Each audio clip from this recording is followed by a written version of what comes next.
এখন ইউরোপে সামার, আর সামার মানেই ভ্যাকেশন শুরু।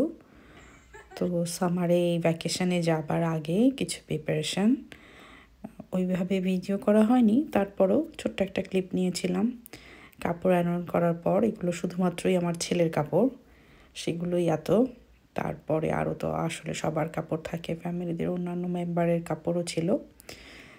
যাই হোক, সকাল খুব ভোরে, আসলে 6টা বাজে তখন, একদম ক্লিয়ার স্কাই, খুবই সুন্দর ছিল সকালটা।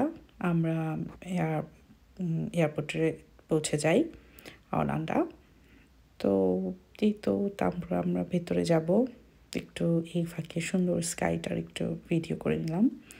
নীল আকাশ সুন্দর লাগে, শান্তি লাগে দেখলে। আসলে খুব ঘুমটা না হলেও, যেহেতু সকালে ফ্লাইট ছিল 8টায়, ঘুম হয়নি।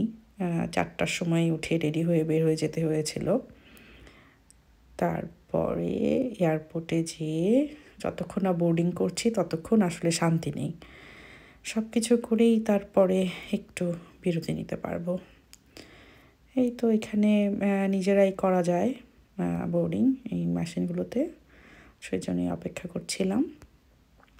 তারপরে করা শেষ হয়ে গেলে আমরা ভেতরে চলে যাই। ভেতরে ডিউটি ফ্রি, যে ট্যাক্স ফ্রি যে দোকানগুলো, সেখানে এক ঝলক দেখছিলাম।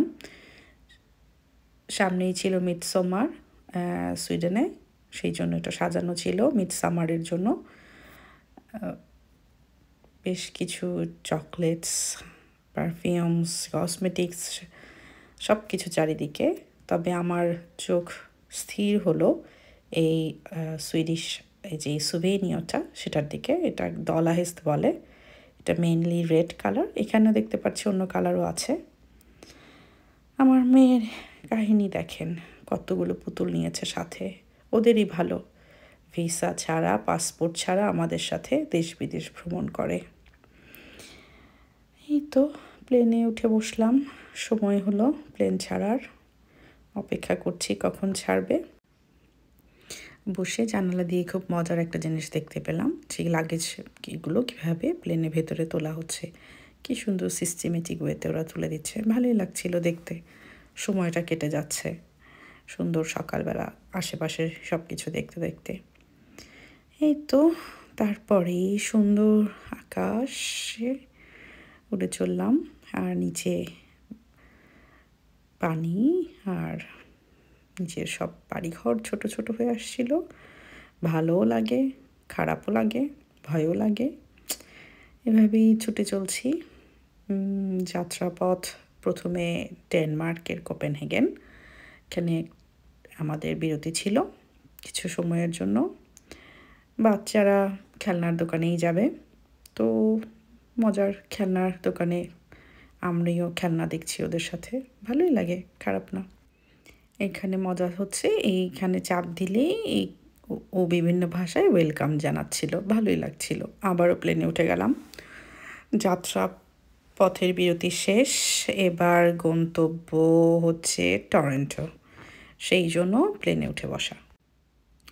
খুব হালকা একটা ব্রেকফাস্ট ছিল, সকালের নাস্তা ছিল। তো সকালের নাস্তার জুসটা বেশ মজার ছিল, বাচ্চারা খুব পছন্দ করেছে। এরপরে নাস্তা খেতে খেতে আবারও দেখছি, নিচে তাকাচ্ছি, দেখছি। এই তো, তারপরে একটু ঘুমাবো ভাবলাম, যেহেতু অনেক সময়ের জন্য যা প্লেনে এবার বসা, তো ঘুম দিলে ভালো লাগবে, সেই ভাবা সেই ঘুম। তো এরপরে দেখা হচ্ছে টরন্টোতে। এই যে চলে আসছি 8 ঘন্টা জার্নির পর। প্লেন থেকেই দেখা যাচ্ছে সিএন টাওয়ার। তো ভালো লাগছে দেখে, যে আর বেশি সময় নেই ল্যান্ড করার, 20 মিনিটের মতো ছিল। এরপরে নামলাম টরন্টোতে, বের হবো, লাগেজ নিব। এখানে কুকুর ছিল, ওরা অনেক জোরে জোরে চিৎকার শব্দ করছিল, ভয় লাগে আসলে যে লাগেজ যখন চেক করে ওই জায়গাটাতে। আপনাদেরকে শোনাতে পারলে হয়তো ভালো লাগবে। নেক্সট ভ্লগে চেষ্টা করবো দিতে। Bye bye.